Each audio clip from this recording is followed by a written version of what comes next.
ஒரு அரசு பொறுப்பேற்பதற்கு முன்பாகவே பெரும்பான்மை பெற்றுவிட்ட ஒரு கட்சியை பகைத்துக் கொள்ளக்கூடாது அல்லது அவர்களுடைய மனம் கோணாதபடி நடந்து கொள்ள வேண்டும் என்று சைபர் கிரைம் பிரிவை சேர்ந்த காவல்துறையினருக்கு யார் வழிகாட்டினார்கள் அல்லது உத்தரவிட்டார்கள் என்பது நமக்கு ஒரு கேள்வி இருக்கிறது.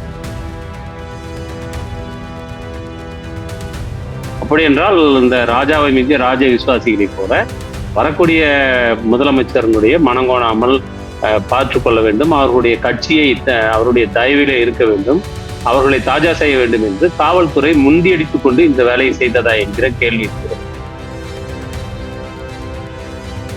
சட்டமன்றத்துல எதிர்கட்சி தலைவரா உதயநிதி அவர்கள் நேற்று ஒரு விஷயத்த அவர் பேசி முடிக்கிறப்போ மென்ஷன் பண்ணியிருந்தாரு. வெல்க தமிழ், வாழ்க தமிழ்நாடு, மக்களை பிரிக்கும் சனாதனம் நிச்சயம் ஒழிக்கப்பட வேண்டும். நன்றி, வணக்கம். சனாதனம் என்பது உதயநிதி அவர்கள் மிக தெளிவா சொல்றாரு. மக்களை பிரிக்கக்கூடிய சனாதனம் என்று ஒரு வார்த்தை, ஒரு முன்னோட்டம் போடுகிறார். மக்களை பிரிக்கக்கூடியது, எங்க உட்காரணும், எப்படி எந்த தெருவுக்குள்ள நுழையணும், எந்த சாமியை கும்பிடணும், கோயிலுக்குள்ள வரலாமா வேணாவா, வந்தா எந்த இடத்துல நிக்கணும். சனாதன தர்மம் இந்த நாட்டினுடைய 140 கோடி மக்களையும் பாகுபடுத்தி பார்க்கவில்லை, பிரிக்கவில்லைன்னு சொல்லுங்க. இப்பவே நம்ம எல்லா சபையும் கலைச்சிடலாம். நேற்றைய தினம் விஜய் அவர்களுடைய அரசியல் உதவியாளரா ரத்தன் பண்டிட்னு சொல்லக்கூடிய அவருக்கு ஜோதிடரா இருந்த ஒருத்தரை நியமனம் பண்ணியிருந்தாங்க. இந்த ஜோதிடம், பில்லி சூனியம், முட்டை பதிச்சு வைக்கிறது, காசு வெட்டி போடுறது, இந்த மாதிரியான கயிறு கட்டுறது, இது மாதிரியான விஷயங்கள் எல்லாம் வச்சு இந்த பார்டர்ல எல்லாம் ஏதாவது செய்ய சொன்னா பரவாயில்ல. விஜய் எதிர்ப்பாளர்கள் கிடையாது. விஜயை ஆட்சி அமைக்கணும், அவருக்கு ஆதரவாக இருந்த பல பேரை கூட இப்போது சகித்து கொள்ள முடியாமல் அந்த ஜோதிடர்களுடைய வண்டவாளங்களை பூரா தண்டவாளம் சொந்தமா போட்டு ஏத்திக்கிட்டு இருக்காங்க.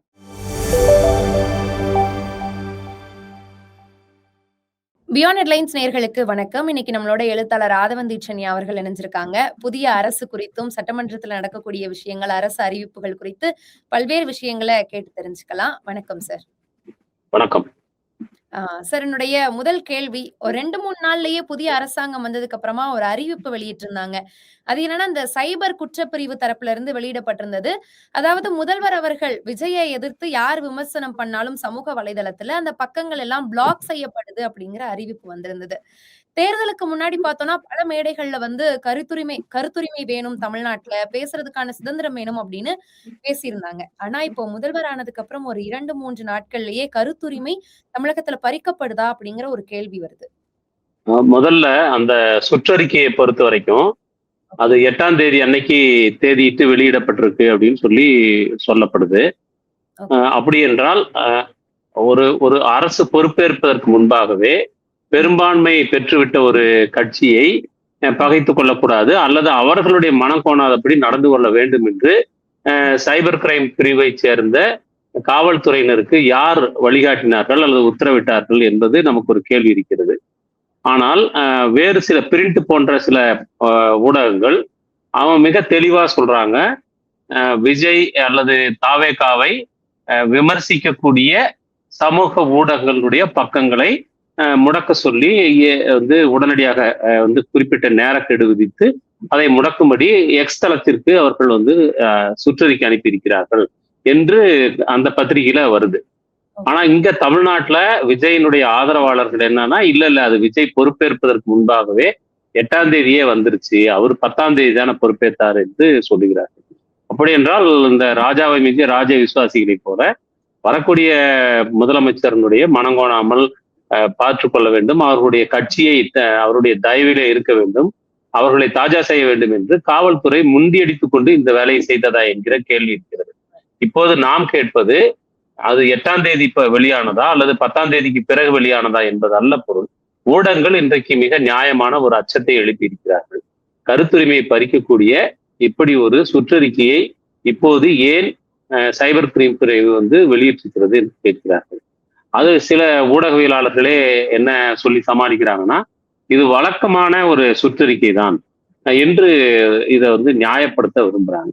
வழக்கமான ஒரு சுற்றறிக்கை எப்படி இன்றைக்கு பொது வெளியிலே ஒரு சுற்றுக்கு வருகிறது? அப்படி என்றால் விஜயவோ அல்லது தாவேகாவையோ யாராவது விமர்சித்தால் நீங்கள் சட்ட நடவடிக்கை உட்படுவீர்கள் என்று ஒரு அச்சத்தை உருவாக்குவதற்காக திட்டமிட்டே ஒரு ஒரு ஒரு ஒரு சாதாரணமான அல்லது ஒரு அலுவலக நடைமுறை சார்ந்த ஒரு சுற்றறிக்கை என்றால் அது பொது வழியிலே விவாதத்திற்கு கொண்டு வரப்படுவதனுடைய தேவை என்ன?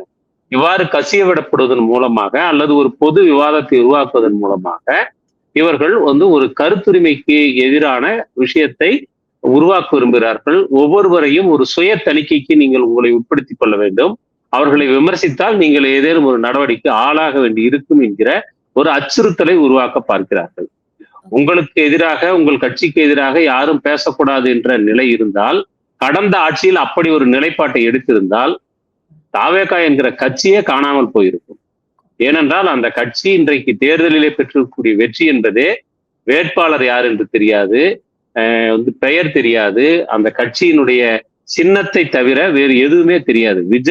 விஜய் என்கிற ஒரு படமும் விசில் என்கிற ஒரு படமும், இந்த 2 படத்தை தவிர எதுவும் தெரியாதவர்கள் அவர்களுக்கு வாக்களித்திருக்கிறார்கள். இந்த 2 படங்களும் எப்படி அவர்களிடம் போய் சேர்ந்தது என்றால் அது ஊடகங்கள் வழியாகத்தான் போய் சேர்ந்திருக்கிறது.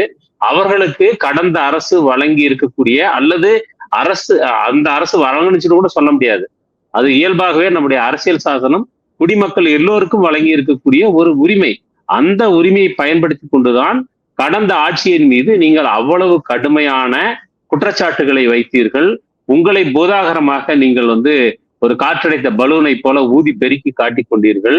மக்களிடம் பல்வேறு விதமான யூகங்களையும் ஆசைகளையும் தூண்டிவிட்டு குழந்தைகளை கூட நீங்கள் உங்களுக்கு வாக்கு கேட்கக்கூடியவர்களாக அடியாட்களை போல, ஒவ்வொரு வீட்டிலும் ஒரு அடியாளை போல நீங்கள் குழந்தைகளை அவருடைய குழந்தைமை உணர்வுக்கு மாறாக அவர்களை நீங்கள் தயார் செய்து அனுப்பி வைத்ததெல்லாம் நான் பார்த்தோம். அப்ப நீங்கள் ஆட்சிக்கு வருவதற்கு, அதிகாரத்தை பெறுவதற்கு உங்களுக்கு கருத்துரிமை தேவைப்படுகிறது. வந்த பிறகு அது இல்லையா என்கிற கேள்வி இயல்பாகவே பல தரப்பினராலும் எழுப்பப்படுகிறது. அதற்கு பதில் சொல்ல வேண்டிய பொறுப்பு ஆட்சியாளர்களுக்கு இருக்கிறது என்று நான் புரிந்து கொள்கிறேன். இப்போ அடுத்த கேள்வி என்னன்னா, சட்டமன்றத்துல எதிர்க்கட்சி தலைவரா உதயநிதி அவர்கள் நேத்து ஒரு விஷயத்த அவர் பேசி முடிக்கிறப்போ மென்ஷன் பண்ணியிருந்தாரு. மக்களை பிரிக்கக்கூடிய சனாதானம் ஒளியட்டும் அப்படின்னு சொல்லி அவருடைய பேச்ச முடிச்சிருந்தாரு. இதற்கு வானதி ஸ்ரீனிவாசன் அவர்கள் ஒரு கருத்து சொல்லியிருந்தாங்க. இந்த வேடதாரிகளுக்கு இப்ப கூட புரியலையா, இதாலதான் இவங்க ஆட்சியில இருந்து வெளியே போயிருக்காங்கன்னு திரும்பவும் இதே விஷயத்த பேசுறாங்களே அப்படிங்கிற அவங்களுடைய பதில இதுக்கு சொல்லியிருந்தாங்க. இதை நம்ம எப்படி பாக்குறது? முதல்ல சனாதனத்தை எதிர்த்த அல்லது சனாதனத்தை ஒழிக்க வேண்டும் என்று சொல்லக்கூடிய உதயநிதியை சனாதனம் ஒழித்ததா இல்லையா என்பது வேறு விஷயம். சனாதனத்தின் பாதுகாவலராக தன்னை காட்டிக் கொள்கின்ற வானதி சீனிவாசனை ஏன் சனாதனம் வெற்றி பெற வைக்கவில்லை? அப்போ அவங்களும் சனாதனத்துக்கு எதிராக நடந்துகிட்டாங்களான்னா அதுக்குதான் அவங்க விளக்கம் சொல்லணும். அவங்க மட்டும் இல்ல, அவங்க கட்சியில் போட்டியிட்டு 26 பேர் தோத்துருக்கிறாங்க. அதுக்கு அவங்க பதில் சொல்லணும். நாட்டினுடைய பல மாநிலங்களில் அந்த கட்சி இப்போ வரைக்கும் தோத்துக்கிட்டு தான் இருக்குது. அங்கெல்லாம் அவங்க சனாதனத்தை காப்பாற்றக்கூடிய இடத்தெல்லாம் அவங்க வெற்றி பெற்றாங்க. எதுக்குற இடத்தெல்லாம் அப்படின்னா அந்த கட்சிக்கு இரட்டை நிலைப்பாடு இருக்குதான்லாம் நம்ம தெரிஞ்சுக்க விரும்புறோம்.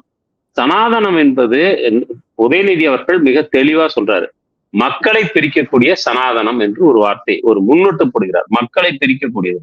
இப்ப மக்களை சனாதனம் எப்படி பிரிக்கிறது என்று சொன்னால் அது பாலின ரீதியாக பிரிக்கிறது. அவர்கள் இருவரும் பாலின ரீதியாக, மாற்று பாலினத்தவர் உட்பட பாலின ரீதியாக யாரும் யாருக்கும் சமமில்லை என்று அது சொல்லுகிறது. வர்ணாசிரமம் என்ற ஒன்று கொண்டு வருகிற போது, வர்ண அடிப்படையிலே சமுதாயத்தை அவர்கள் பிரிக்கிற போது அந்த வர்ணங்களும் ஒன்றுக்கொன்று சமமானதில்லை என்று சொல்கிறது. வர்ணங்கள் கலக்கக்கூடாது என்று அது தடை விதிக்கிறது. வர்ணங்கள் கலந்தால் வர்ணத்தில் கலந்து பிறக்கக்கூடியவர்களுக்கு வர்ணம் கிடையாது, சாதி தான் இருக்கிறது என்று சொல்கிறது.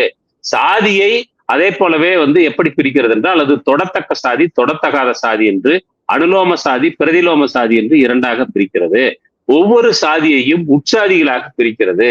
இப்படி மனித சமூகத்தை இணக்கம் காண முடியாத பகை குழுக்களாக பிரிக்கக்கூடிய ஒன்றை தர்மம் என்ற பெயரால், தர்மம் என்று சொன்னால் அது நியாயம் என்றோ நல்லது என்றோ பொருள் அல்ல, ஒவ்வொருவருக்கும் இருக்கக்கூடிய கடமைகளை நிறைவேற்ற வேண்டும், ஒவ்வொருவருக்கும் விதிக்கப்பட்டிருக்கக்கூடிய விதிகளை கடைபிடிக்க வேண்டும் என்பது பொருள். அப்போ ஒரு பெண்ணுக்கு என்ன விதி என்று வர்ணாசிரம தர்மத்திலே சொல்லப்படுகிறது என்றால், ஒரு பெண்ணுக்கு அவள் ஆணுக்கு அடங்கியவளாக ஒரு சுய மரியாதையும் சுய உணர்வும் இல்லாத ஒரு உயிரியாக அவர் ஒரு 2ஆம் தரப்பு இரண்டாம் தரப்பு குடிமக்களாக அவர்கள் இருந்து விட்டு போக வேண்டும் என்பதுதான் அவங்களுக்கு விதிக்கப்பட்ட தர்மம். அப்ப அந்த தர்மத்தினுடைய அடிப்படையில அவங்க இருந்துட்டு போயிடணும். அப்ப ஜாதி என்று வந்தால் ஒவ்வொரு சாதிக்கும் ஒரு தர்மத்தை சொல்லுகிறது. அவர்கள் என்ன வேலை செய்ய வேண்டும், எங்கே வசிக்க வேண்டும், எதை உடுத்த வேண்டும், எதை உண்ண வேண்டும், என்ன தொழில் செய்ய வேண்டும், யாரோடு பழக வேண்டும், யாரை திருமணம் செய்து கொள்ள வேண்டும் என்று அது சில தர்மங்களை சொல்லுகிறது. அந்த தர்மத்தை அவங்க நிறைய சாதி அடிப்படையில கடைபிடிக்கணும். எங்க உட்காரணும், எப்படி எந்த தெருவுக்குள்ள நுழையணும், எந்த சாமியை கும்பிடணும், கோயிலுக்குள்ள வரலாமா வேணாவா, வந்தா எந்த இடத்துல நிக்கணும், யாரு உள்ள போய் பூஜைப்படணும், கோயிலுக்குள்ளேயே வராம கோபுர சரித்தனம் கோடி புண்ணியம் என்று வெளியில நின்று சாமி கிட்ட கும்பிட்டு போயிட்டு உள்ள தீட்டு பண்ணிடாத எங்க சாமிய என்று அது மனிதர்களை தொடர்ச்சியாக பிரித்து கொண்டிருக்கிறது. வெறுமனே மனிதர்களை பிரிப்பது மட்டுமல்ல, அது யார் சொத்து வைத்துக் கொள்ள வேண்டும், யார் சொத்து வைத்துக் கொள்ளக்கூடாது, யார் கல்வி கற்க வேண்டும், யார் கல்வி கற்க கூடாது, யார் அதிகாரத்திற்கு வர வேண்டும், யார் அதிகாரத்திற்கு வரக்கூடாது, 2 பேர் சமமாக உட்காரலாமா வேண்டாமா என்பதை கூட சொல்வதுதான் இவர்கள் சொல்லக்கூடிய தர்மம். இந்த தர்மம் என்றென்றைக்கும் மாறாத தர்மம் என்று நிலைநிறுத்த சொல்ல விரும்புவதன் மூலமாக இந்த சனாதன தர்மம் முறையாக அமுல்படுத்தப்படுமானால் வானதி சீனிவாசன் எம்எல்ஏ இல்ல, அவங்க வீட்டுக்கு வெளியிலேயே வந்திருக்க முடியாது. அவங்க சட்டசபைக்கு வர்றது 2வது பட்சம், கட்சிக்கு வர்றது 2வது பட்சம். இன்னைக்கு அவங்க ஏதோ அவங்க அமைப்புல தேசிய அளவுல பொறுப்புல இருக்கிறாங்க. வீட்டை விட்டே வெளியில வராம முடக்கி வச்சிருக்க வேண்டியிருக்கும். இன்றைக்கும் சனாதன தர்மத்தை காப்பாற்ற போதாக சொல்லக்கூடிய சில சாமியார்கள் எல்லாம் இன்றைக்கும் சொல்லுகிறார்கள், பெண்கள் 4 குழந்தை பெற்றுக்கொள்ள வேண்டும் என்று ஒரு சாமியார் சொல்லுகிறான், 10 குழந்தை பெற்றுக்கொள்ள வேண்டும். சாமியார் பூரா ஏன் குழந்தை பெற்றுக்கிறத பத்தியே பேசுகிறாங்க. இவங்க எல்லாத்தையும் திறந்து போனவனு தான் சொல்றாங்க. இவங்க ஏன் கல்யாணம், குடும்பம், குழந்தை பெற்றுக்கிறது இதை பத்தியே சொல்லிக்கிட்டு கேட்டா வர்ணாசிரம தர்மத்தை, சனாதன தர்மத்தை காப்பாற்றுவதற்கு இதெல்லாம் செய்ய வேண்டும் என்று சொல்லுகிறார்கள். அப்ப வர்ணாசிர தர்மம் எதையெல்லாம் இங்கு சொல்லிக் கொண்டிருந்ததோ அது எல்லாமே மாறிவிட்டது. நிலையான தர்மம் என்று இவர்கள் சொல்லிக் கொண்டிருந்தது, எப்போதும் மாறாத தர்மம் என்று சொல்லிக் கொண்டிருந்தது எல்லாமே மாறிவிட்டது. மாறிக்கொண்டிருப்பதுதான் இயற்கையினுடைய இயல்பு, மாறிக்கொண்டிருப்பதுதான் மனித சமூகத்தினுடைய இயல்பு. அதனால பாஜக இன்னைக்கு சொல்லக்கூடியது மாறாத ஒன்று அப்படின்னு சொல்லக்கூடிய எதுவுமே இல்லை. மோடியின் ஆட்சி உட்பட அனைத்தும் மாறும் என்பதுதான் உண்மை. அதனால அவங்க சொன்ன கருத்தை மறுபரிசீலனை செய்ய வேண்டும். உதயநிதியை பொறுத்தவரை மிக தெளிவாக சொல்லியிருக்கிறார், மக்களை பிரிக்கக்கூடிய சனாதனம் ஒழிக்கப்பட வேண்டும் சொல்றாரு. இப்ப வானதி சீனிவாசன் கிட்ட நீங்க ஒரு கேள்வி கூட கேளுங்க, அவர் மக்களை பிரிக்கக்கூடிய சனாதனம்னு சொல்லியிருக்கிறாரு உதயநிதி. உண்மையிலே அவர் சொன்னது தப்புன்னு சொன்னா, உண்மையிலே சனாதனம் மக்களை பிரிக்காதுங்களா? அது எல்லாத்தையும் ஒன்றா இருக்கணும்னு சொல்லுமா? மாமா மச்சான், அண்ணன் தம்பி, அக்கா தங்கன்னு சொல்லி ஒரு இடத்துல வாழ்றதுக்கு, ஒண்ணுமா வாழ்றதுக்கு அது வழிவகுக்கக்கூடியதா அப்படின்னு சொல்லி கேட்டு பாருங்க. எடுத்தெடுப்புல யோசிக்காம ஆமான்னு சொல்லிடுவாங்க. ஏன்னா அவங்க சொல்லக்கூடிய அந்த ஆமாங்கிறதுக்கு பொருள் என்னன்னா, இப்ப நீங்க பெண் என்று சொன்னால் நீங்கள் உங்கள் வீட்டு ஆண்களுக்கு அடங்கி ஒரே இடத்தில் இருந்தால் சேர்ந்து வாழ்வதாக பொருள். சாதி அடிப்படையில் ஒடுக்கப்பட்டவர்கள் தங்கள் மீதான ஒடுக்குமுறையை கவனத்தில் கொள்ளாமல், அதற்கு எதிர்ப்பு தெரிவிக்காமல் பணிந்து தங்களை ஒடுக்கி கொண்டால் அது இணங்கி வாழக்கூடியது. நாம் ஒவ்வொரு மனிதரும் சுயமரியாதையோடு வாழ்வதற்கு இந்த சனாதன தர்மம் இடமளிக்கிறதா? மனிதர்கள் என்கிற பெயரால் ஒன்று சேர்ந்து வாழ்வதற்கு பதிலாக அவர்களுக்குள் பிறப்பின் அடிப்படையில் பாலின ரீதியாக, சாதி ரீதியாக, மத ரீதியாக, பொருளாதார ரீதியாக பாகுபடுத்தி பிரிக்கிறதா என்று கேளுங்கள். அப்படி அதெல்லாம் செய்யக்கூடியது கிடையாதுன்னு சொன்னா ரொம்ப சந்தோஷம், சேர்ந்து வாழலாம். எப்பன்னு சொல்லி கேளுங்க, எப்படின்னு சொல்லி கேளுங்க. சனாதன தர்மம் இந்த நாட்டினுடைய 140 கோடி மக்களையும் பாகுபடுத்தி பார்க்கவில்லை, பிரிக்கவில்லைன்னு சொல்லுங்க. இப்பவே நம்ம எல்லா சபையும் கலைச்சிடலாம். கலைச்சிட்டு வானதி சீனிவாசன் சொல்லக்கூடிய வழிகாட்டுதல்ல ஜேன்னு போயிடலாம். உதயநிதி கிட்ட கூட சொல்லலாம், நீங்க சொன்ன கருத்தை வாபஸ் வாங்கின்னு சொல்லி கேட்கலாம். இப்போ இறுதியான ஒரு கேள்வி, முக்கியமா பார்த்தோம் அப்படின்னா, நேற்றைய தினம் விஜய் அவர்களுடைய அரசியல் உதவியாளரா ரத்தன் பண்டிட்னு சொல்லக்கூடிய அவருக்கு ஜோதிடரா இருந்த ஒருத்தரை நியமனம் பண்ணியிருந்தாங்க. பொதுவா ஐஏஎஸ் ஐபிஎஸ் மாதிரியான அதிகாரிகளை நியமனம் பண்ணக்கூடிய இடம் அப்படிங்கறத நம்ம இதுவரை பார்த்திருக்கோம். ஆனா இப்ப திரும்ப கொஞ்ச நேரத்துக்கு முன்னாடி அரசாங்கம் தரப்புல இருந்தே அதை ரிவோக் பண்ணியிருக்காங்க, பின்வாங்கி இருக்காங்க. இதை எப்படி நம்ம பாக்குறது? முதல்ல இந்த மாதிரியாக ஒருவருடைய தனிப்பட்ட நம்பிக்கை, ஜோதிடம் என்பதற்கு எந்த விதமான அறிவியல் பூர்வமான நிரூபணங்களும் கிடையாது. அது ஒரு நம்பிக்கை சார்ந்தது. ஒரு தனி மனிதருடைய வாழ்க்கையை அவர் அதுல இருக்கக்கூடிய என்ன நாடி ஜோதிடம் அது பல விதமா சொல்றாரு.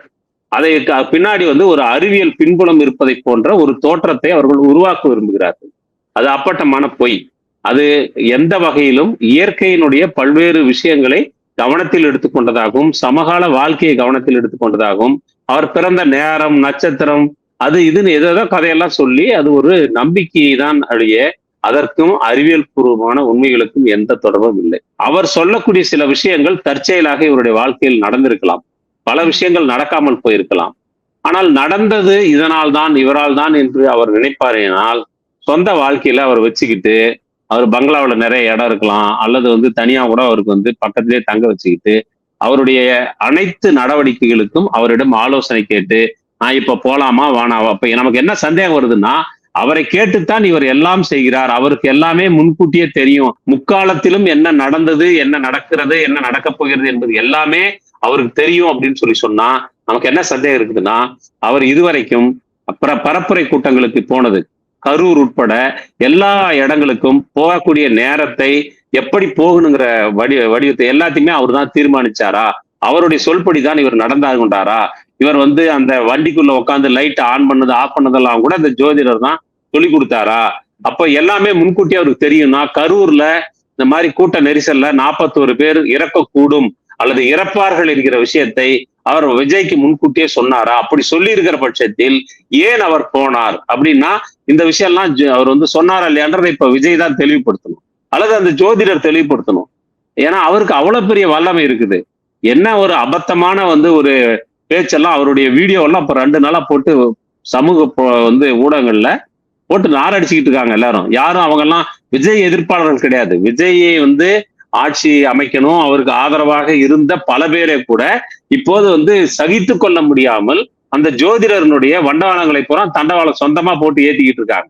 அது பூராமே பாத்தீங்கன்னா, உங்களுக்கு ஹார்ட் அட்டாக் வந்தா நீங்க வந்து ஒரு பேரை ஒரு சுலோகத்தை சொல்லுங்கன்றாரு. ஏற்கனவே அவங்களுடைய கவுண்டம்பாளையம் எம்எல்ஏ ஒருத்தர், அந்த அம்மா கனிமொழின்னு நினைக்கிறேன், அவங்க வந்து கேன்சருக்கு கூட வந்து ஜோசியத்திலே சரி பண்ணலான்னு சொல்லி, இவங்க எல்லாம் என்னன்னா நமக்கு வந்து இதெல்லாம் மோடி கிட்டையும் அமித்ஷா கிட்டையும் ராஜ்நாத் சிங் கிட்டையும் சொல்லி, இந்த மாதிரி வந்து கேன்சர் வரைக்கும் சரி பண்ணக்கூடிய ஜோதிடம் இருக்கும்போது, இந்த ஜோதிடம் பில்லி சூனியம், முட்டை பதிச்சு வைக்கிறது, காசு வெட்டி போடுறது, இந்த மாதிரியான கயிறு கட்டுறது, இது மாதிரியான விஷயங்கள் எல்லாம் வச்சு இந்த பார்டர்ல எல்லாம் ஏதாவது செய்ய சொன்னா பரவாயில்ல. இப்ப நேத்தைக்கு வந்து சுவேந்த அதிகாரி வந்து என்ன பண்ணியிருக்காருன்னா, அவரு பங்களாதேஷுக்கு இடையில முள்வேலி பதிப்பதற்கு இன்னும் நிலம் எல்லாம் ஒப்புதல் கொடுத்துருக்கிறாருன்றாங்க. அதெல்லாம் வேஸ்ட். இவங்களை கூட்டு போய் இவங்க 2 பேரையும் விட்டா மொத்த நாட்டையும் பாத்துக்க போறாங்க. தேவைப்பட்டா ட்ரம்ப் கிட்ட கூட சொல்லலாம், இல்லைன்னா ஈராக்கு கிட்ட சொல்லலாம், இவங்களை வச்சு ஏதாவது ஒண்ணு செய்ய சொல்லி, உக்ரைனுக்கு சொல்லலாம், ரஷ்யாவுக்கு சொல்லலாம். என்ன அபத்தமா உளறிக்கிட்டு இருக்காங்க. இப்ப இந்த மாதிரி ஒருத்தரை வந்து இப்ப கடந்த காலத்தில் ஆட்சியாளர்கள் வந்து பொறுப்புக்கு வந்த உடனே என்ன செய்வாங்கன்னா, அவங்களுக்கு ஒரு ஆட்சியாளர்களாக மக்களின் நம்பிக்கையை பெற்றுக்கொண்டு வந்திருக்கிறார்களே ஒழிய, அவர்களுக்கு ஒரு எல்லா துறை சார்ந்த அறிவும் இருக்க வேண்டும் என்று அவசியம் இல்லை. ஜனநாயகத்தில் அதற்கான தேவையும் இல்லை. ஒரு அரசு என்கிற ஒரு இயந்திரம் நிரந்தரமாக நிறுவப்பட்ட ஒரு இயந்திரம் இருக்கிறது. அந்த இயந்திரம் அது தன்னுடைய வளமையான பணிகளின் வழியாக மக்களுக்கு தேவையானதை, ஒரு சமூகத்திற்கு தேவையானதை செய்து கொண்டிருக்கும். ஆனால் அதற்கு ஒரு மக்கள் நல நோக்கில் அதற்கு ஒரு முகத்தை கொடுக்க வேண்டியது, அதனுடைய திசை வழியை காட்ட வேண்டியதுதான் ஆட்சியாளர்களுடைய பொறுப்பு. அப்படி என்றால் தனக்கு ஆலோசனை வழங்குவதற்கான ஒரு அறிவார்ந்த ஒரு குழுவை உருவாக்கி கொள்வது என்பது எந்த ஒரு தலைவரும் செய்யக்கூடிய விஷயம்தான். அது பொருளாதாரத்துறை சார்ந்ததாக இருக்கலாம், கலை இலக்கியம் சார்ந்ததாக இருக்கலாம், வேற தொழில்நுட்பம், அறிவியல், எது வேண்டுமானாலும் இருக்கலாம். அது போன்ற துறைகளில் விற்பனர்களாக இருக்கக்கூடிய ஒரு குழுவை உருவாக்கி கொள்வது என்பது ஆட்சியாளர்கள் தங்களை பலப்படுத்திக் கொள்வதற்கும், சிறந்த நிர்வாகத்தை வழங்குவதற்கும், ஒரு தொலைநோக்கு பார்வை உருவாக்கி கொள்வதற்கும் தேவை என்று இவ்வாறான குழுக்களை அமைத்துக் கொள்வதை நாம் கடந்த காலத்தில் பார்த்திருக்கிறோம். இப்போதும் கூட பல மாநில அரசாங்கங்கள் அப்படி அமைக்கிறார்கள் என்பதை பார்த்திருக்கிறோம். ஆனால் விஜய் பொறுப்பெடுத்த உடனே முதலில் அமைத்துக் கொண்டது இப்படி ஒரு ஜோதிடரை என்பது மிக மிக கண்டனத்திற்குரியது. அது அவருக்கு நம்பிக்கை இருக்குமானால் அதை தனிப்பட்ட முறையிலே அவர் வைத்துக் கொள்ள வேண்டுமே ஒழிய, அவர் இவ்வாறாக ஒரு அரசு பணத்திலே ஒருவரை நியமிப்பது என்பது கண்டிக்கத்தக்கது. அவர் இதுவரைக்கும் சொல்லி வந்த ஒரு விஷயம், அவர் வந்து சொன்னது வந்து சரியா தப்பான தனி விவாதம். அவர் பொறுப்பேற்கும் போது சொன்னார், நான் மட்டும்தான் மையம், நான் ஒரே ஒரு மையம் தான் என்று சொன்னார். நம்ம அதை கேட்டோம் எல்லாருமே. இப்போ இந்த ஜோதிடரை நியமித்ததன் மூலமாக தனக்கு மேல் ஒரு சூப்பர் மையம் ஒன்று இருக்கிறது என்பதை அவர் வந்து காட்டி மக்களுக்கு தெரியப்படுத்தியிருக்கிறார். அப்ப அந்த சூப்பர் மையத்தை நாம் வந்து எப்படி அங்கீகரிக்க முடியும்? மக்கள் இவருக்கு தான் வாக்களிச்சிருக்காங்க. இவர் வந்து ஒரு தனக்கு மேல ஒரு சூப்பர் மையத்தை இவரே நியமித்துக் கொள்வார், அதற்கு இவரே கட்டுப்படுவார், அவர் சொல்லுகிறபடிதான் இந்த நாட்டை வழி நடத்துவார், அரசை நடத்துவார் என்று சொன்னால் இது மக்களாட்சி ஜனநாயகத்திற்கு எதிரானது என்று நாம் சொல்ல வேண்டியிருக்கிறது. அதனால அவரை திரும்ப பெற வேண்டும் என்று பலமான கண்டனத்தை பல்வேறு தரப்பினரும் எழுப்பியிருக்கிறார்கள். இன்றைக்கு சட்டமன்றத்திலும் தொடர் வன்னியரசு, பிரேமலதா, உதயநிதி போன்ற பலரும் வந்து இன்னைக்கு எழுப்பினார்கள். நேற்றைக்கே தொடர் சண்முகம், வீரபாண்டியன், நான் அங்க வைக்கக்கூடிய தாமயக்கசா போன்ற பல அமைப்புகள் வந்து இந்த பிரச்சனையை எழுப்பினாங்க. பலரும் ஒரு குரல் கொடுத்திருக்கிறார்கள். அதற்கு செவிமடுத்து அல்லது பின்வாங்கி இருக்கிற பட்சத்தில் அது வரவேற்கக்கூடிய விஷயம். நியமித்தது கண்டிக்கக்கூடியது என்றால் எதிர்ப்புக்கு பணிந்து அதை திரும்ப பெற்றிருந்தால் அது நல்லது. இது போன்ற அபத்த செயல்களில் ஈடுபடாமல் மக்களுக்கு கொடுத்திருக்கக்கூடிய வானளாவிய வாக்குறுதிகளை நிறைவேற்றுவதில் கவனம் செலுத்த வேண்டும் என்பதுதான் என்னுடைய. ஓகே, உங்க நேரத்தை செலவு பண்ணி எங்க கேள்விகளுக்கு நிதானமா பதில் சொன்னதுக்கு ரொம்ப நன்றி சார். நன்றி தோழர். நன்றி தோழர்.